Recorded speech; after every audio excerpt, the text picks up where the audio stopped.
Today's lesson on life is suicide when all hope is lost. Today we're going to define and discuss suicide, its symptoms, associated disorders, and talk about some of the solutions that we can help people who are experiencing suicide or suicidal thoughts or ideation. Also people who have lost someone close to them due to suicide.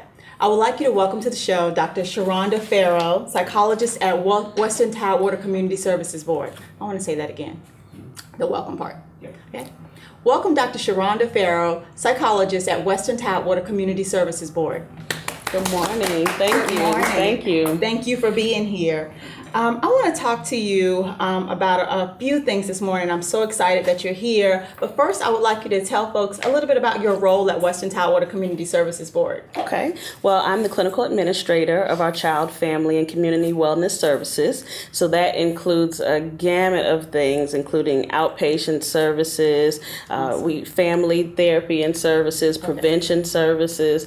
But most importantly, as it relates to this particular topic, I'm also a member of our Regional Council for Prevention, and we have been rolling out a suicide awareness project because it is a very, very important topic in the community, and partly because there's not a lot of attention to it because in our community there's such a stigma attached that we simply feel like, oh, that doesn't happen to us. Exactly. We don't have individuals who are impacted by this, but we really do. Exactly. And what we do know of those people who are impacted is just the tip of the iceberg. Yes. And so underneath that water, there are a whole host of individuals who are actually being impacted by suicidal attempts or even suicidal thoughts, or even more so, family members of those who may be experiencing these types of symptoms. Exactly.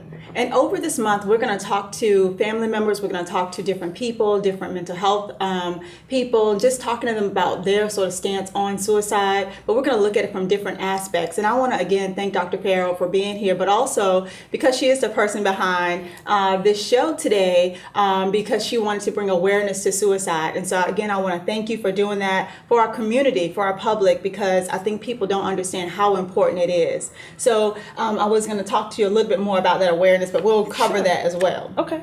You already covered sort of why this subject is so important, but what causes a person to contemplate suicide? Wow, there are so many different reasons why a person might want to contemplate. One, of course, could be mental health difficulties such as depression. You know, we also see it as social difficulties, not being able to fit in, not having a support system. Sometimes stress and everyday problems can start to build up and just make you feel like you're overwhelmed. We also see suicidal ideation in individuals who have substance abuse issues as well, or even psychotic disorders. So it's really more than individuals think. You know, we think of that one loner person who doesn't have anyone, but suicidal ideation can be something that's experienced by any one of us. Exactly. You'd be surprised, you know, professionals, direct individuals, even kids. And that's very important because I know a lot of individuals don't realize how many children and adolescents are impacted by this issue as well. And one of the things I was going to get you to talk about was, in one of our conversations, you were telling me about sort of a little, experiment that was happening in a room full of professionals. And so can you share a little bit of that, sort of just so people have an idea of how serious this issue is and how widespread it really is? And sometimes it's right in front of us and we don't even see it. Absolutely. You know, we've held several trainings, whether it be assist or mental health first aid, which I know we're going to talk about during some of the other portions of the show. But during those trainings, in one of them, one of the questions that we asked of the individuals who participate is how much experience personally they've had with suicide. So we're looking at professionals who are mental health care individuals. Exactly. They might be law enforcement officers. So people that we tend to think are not impacted by this issue. And one of the questions is, have you yourself thought about suicide, or have you even attempted suicide? And I have not been in a training yet where there wasn't at least one or two individuals who have actually made an attempt. And maybe half of the individuals, if not more, have thought about it or contemplated suicide. So it is very personal for each one of us. Exactly. And so what Dr. Farrow is saying, in a room full of professionals, people that you would not think would be thinking about or contemplating suicide, that in that room full of professionals, there's usually a number of folks who have thought about suicide. And when we say suicidal ideation, that's what we're talking about. And so we want you to know how widespread it really can be. Another thing I wanted to talk to you about is suicide. Again, is not that sort of normal sort of person that sometimes we think of it as mental health professionals. We know, but what does the statistics say? What is that person supposed to look like? Oh wow, there is no profile of what that person is supposed to look like. If you go walk down the street, any one of those individuals that you see could be contemplating suicide or having thoughts of suicide at that time. It spans across cultures, it spans across gender, it spans across age. It does not discriminate at all. Exactly. And I know many of you have heard the statistics about it being a young, possibly Caucasian, female, the 18 to 24 sort of thing. But as Dr. Farrell said, it doesn't look like that. And all of us who work in the field know that it can be anyone. And so just when you think that it couldn't be your daughter, your son, or your uncle, yes, it could be. It could be. And so it's just one of those things that we really need to bring awareness to our community and to our families to be able to work on. Can you share a little bit of your opinion about the Robin Williams? I know you and I talked about the passing of Robin Williams, who was a loved comedian and actor who he died by suicide. And in the public, they talked about some of his symptoms being bipolar and being depression. Just give your thoughts on sort of that and how it's being portrayed. Most definitely. But first, I just have to thank you for your wording, because one of the things that we try to push is help individuals to understand that when we say someone has committed suicide, it really attaches such a stigma to it. So we try not to look at it. You know, when you think about committing something, you think about committing a crime. So we definitely want to pull that piece. So I just want to say I love your choice of words with regard to that. But with him, I think there was such a sensationalism about it. You know, we really didn't attend as much to the fact that he was a person who was hurting, and the awareness that we need to be reaching out to anyone. You know, we focused on the fact that he demonstrated this laughing, smiling, bubbly nature, but really didn't understand what was going on in the inside, and that is what could be happening to anyone. So we really need to be focusing on that piece, that, you know, yes, he decided to make this choice, but that he felt like it was the only choice for him at that time, and that he really did need some intervention. And it's so interesting that it can be the person who is, you know, sort of laughing and smiling with you by day, and then who is crying out at night. And so in several readings I've read about Robin Williams was that in his efforts to be the comedian or the person that people wanted him to be, you saw that smile, you saw his laughter, and when the doors were closed, it was suddenly gone. And so if you have someone like that, these are the things we want you to watch out for. These are the things we want you to be aware of, because if you see someone changing, that's just one of the things we're going to talk about. Those are things I want you to be aware of and take notice and do something about it. And so moving forward, do you believe that people think that suicide is a taboo subject? Because a lot of people don't like to talk about it, you know, or like it's contagious, like don't talk about it. Yes, and that goes back to that stigma. You know, there are so many individuals, and I think even the way that we describe suicide attempts, you know, oftentimes we see individuals who are in single car accidents. Oftentimes it might be suicide. We've talked about in certain communities where individuals commit what we call suicide by cop, where they purposely engage law enforcement with the intent of wanting to die. So there's so many different ways, but, you know, when family members talk about it, they never mention that. They never mention that this person has really made a suicide attempt or completed suicide. And then you think about when an individual has a family member who's in the hospital, a psychiatric hospital, we don't flock to that person. We don't bring the casseroles. We don't come and visit. We don't. But yet if someone's in for a medical condition, then we make sure that we support that family. So just looking at those differences in the community with how we relate. Interesting. I'm glad that you brought up that there are different ways I think that suicide happens, because I think some people don't like to think about the suicide by a cop or the suicide sort of on purpose. Right. And I think that's another thing that we need to look at, and also how it's looked at. It's like when I talk about when someone, our community really needs to be aware of their actions. I often say jokingly, people, if you go to a graduation, there's less people there and then when you go to a baby shower. So which one are you celebrating? Are you celebrating people having babies, or are you celebrating people graduating? Which one is more important, for that teenager? And so same thing, how do you celebrate what's going on with them? How do you come alongside and support that person? And a lot of times you don't even know why someone passed away, right? Because people don't want to talk about it. And I think one of those reasons is people are afraid of for religious purposes. They don't like to talk about certain things because it's a sin, or you shouldn't have done that, and they're embarrassed. But in that moment, it's not about you. In that moment, it's about that person who is hurting. Right. That person's hurting. And so those are things that we want to definitely highlight. So I'm glad that you brought some light to several different methods I think that people don't think about. Right. It's not just pills or, something like that, which we're going to talk about more.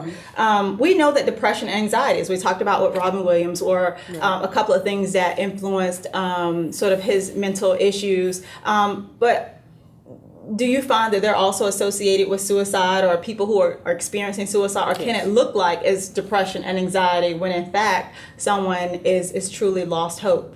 Well, oftentimes, that is a hallmarker of the depression, anxiety, is that hopelessness and that sadness. So it's definitely a symptom and something that can lead to suicidality.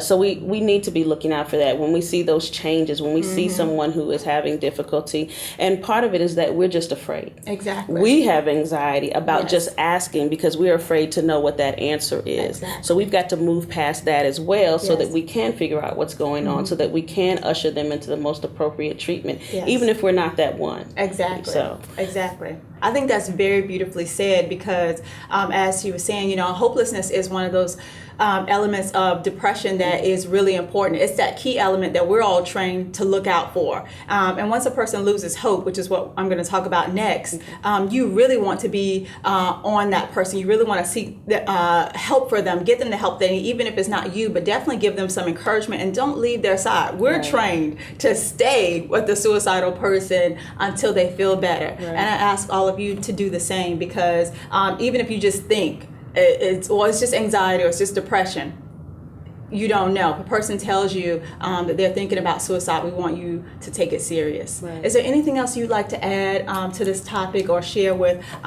people who are experiencing suicidal ideation or family members at this time? The only thing that I would say is just continue to be aware, make sure that you are asking the questions, attending to your family members, your coworkers, your peers, and individuals you come in contact with.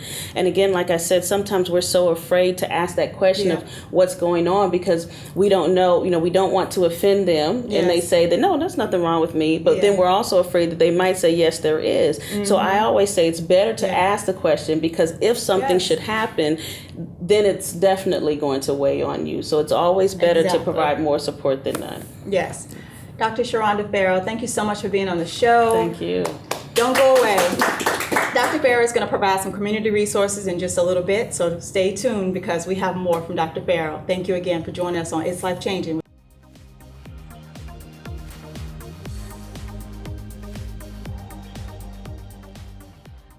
It's time for me to speak into your life. One of the symptoms of depression is a loss of hope, which is a major factor in those contemplating suicide. Hope is your aspirations, your expectation, your belief that something is going to happen. So what do you do when all hope is lost? Can you understand that? Let me help you understand what it feels like when you have no hope. I want people to really understand it, because many people can't understand when a person says that they're suicidal. And so when you have no hope, no expectation of anything good coming your way, you can't see no way out of that situation, you can't seem to get any answers, any solutions, nothing's coming to mind, and you don't feel like it's going to get any better. You've lost all your hope. And it hurts so much.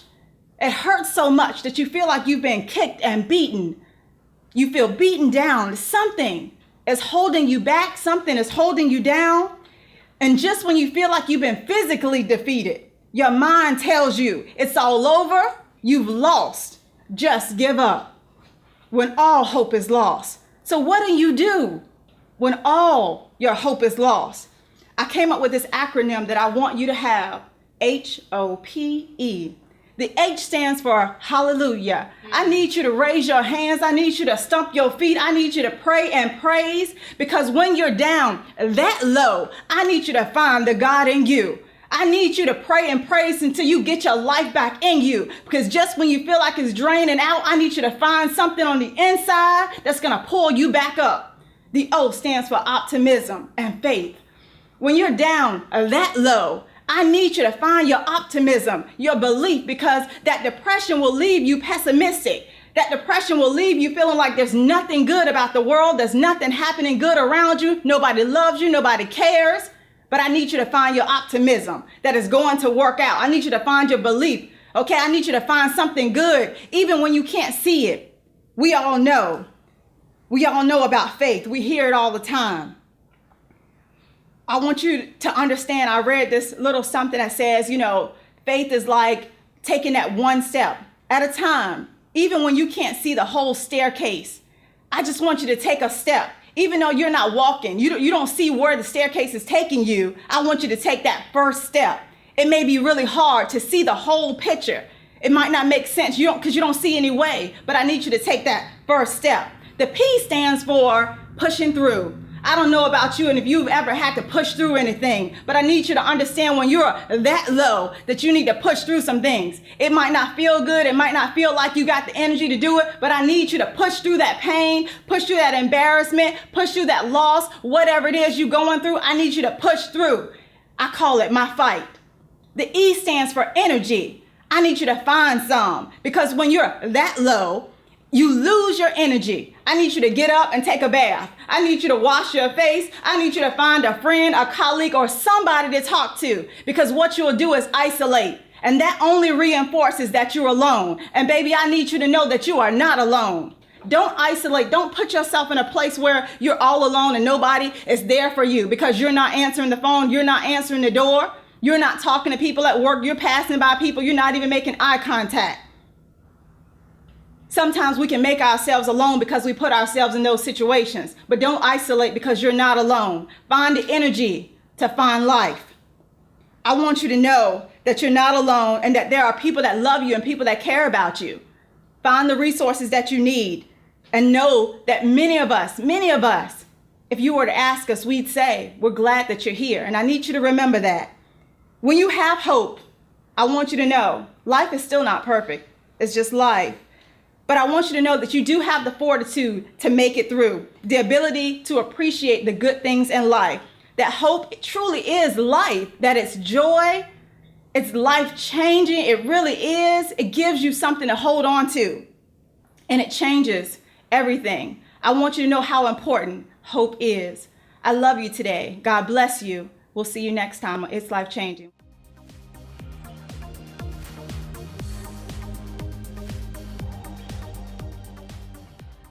It's time now for our community resources. And back with me is Dr. Sharonda Farrow, who's going to give some information, some resources from the Western Tidewater Community Services Board on suicide prevention, and also just to help our individuals and families who need our resources. Dr. Farrow.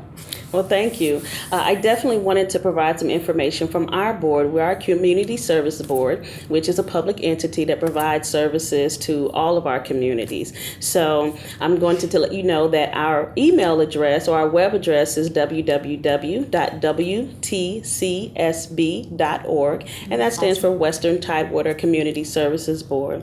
We also have an emergency services, so if you or someone that you're close to is demonstrating some issues of suicidal ideation or unsafe behavior, might be a harm to themselves or a harm to others, feel free to call into our emergency services, and that number is 925-2484. Now, if you are experiencing some sort of difficulty, and it's not to the point where you are ready to carry out a plan, but if you or a family member are just contemplating suicide and you need to get some help, you can call our screening line, which is 942-1990 for adults, and we also have a children's line, which is 942-1978. One of the services that we're very excited about with regard to our children is that we do have a specific children's mobile crisis unit. Wonderful. So if you do call our emergency service services line, which was the 925-2484, and let them know that it is a child crisis. We will send out trained clinicians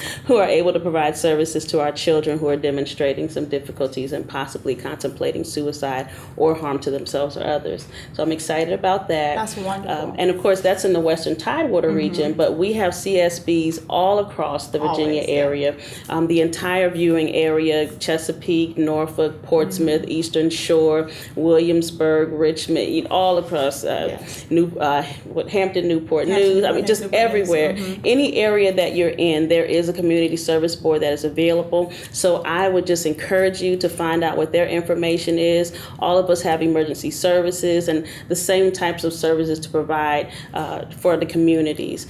You can also, if there's an emergency, contact 911 and let them know that you would like to get there are CIT trained officers, which we'll be talking a little bit more about as we continue this series. So they are actually trained to provide services to individuals who are experiencing a mental health emergency. And then you could also just simply go to the nearest hospital and present yourself, again, or your loved one, to the emergency department. Whatever you have to do, make sure that you get help. Definitely. And someone else wanted to give some resource that could not be here. And so David Dillon, who works with Chesapeake Integrated Behavioral Health Care, which is sort of the community services board for Chesapeake, they're located at 224 Great Bridge Boulevard, Chesapeake, Virginia, 23320. And David Dillon's phone number, 757-547-9334. You can also call that line and ask for anyone. They will direct you into the right services. But they also, as Dr. Farrow said, has emergency services, and you can reach them 24 hours a day, 7 days a week at 548-7000. That's 757-548-7000. They also have mental health first aid training, which we're going to talk about more, on prevention services, and their telephone number for that service is 757-819-6287. They also offer outpatient services, access and triage services, and of course they say if you're having a true emergency, always call 911 first, but there is a non-emergency police number, 382-6161. And again, our contact there is David Dillon, and he is a certified substance abuse counselor and also their prevention clinician, and their certified mental health first aid instructor. We also want everyone to know about the hotline, which is the National Suicide Prevention Lifeline, 1-800-273-TALK, 1-800-273-TALK, and that's also 1-800-273-8255. If you have any questions or concerns for yourself or your family members, be sure that you can utilize that telephone number to get the resources that you need or find someone that will talk to you about what you're going through. Is there anything else that we left out? And I also want to note too that they wanted us to say that they are 24 hours, of course, 7 days a week, and they also have folks there who can help you who speak English, who also speak Spanish. Yes. So if you speak another language, definitely still seek out for services, and they'll find someone that can help you with what you're going through.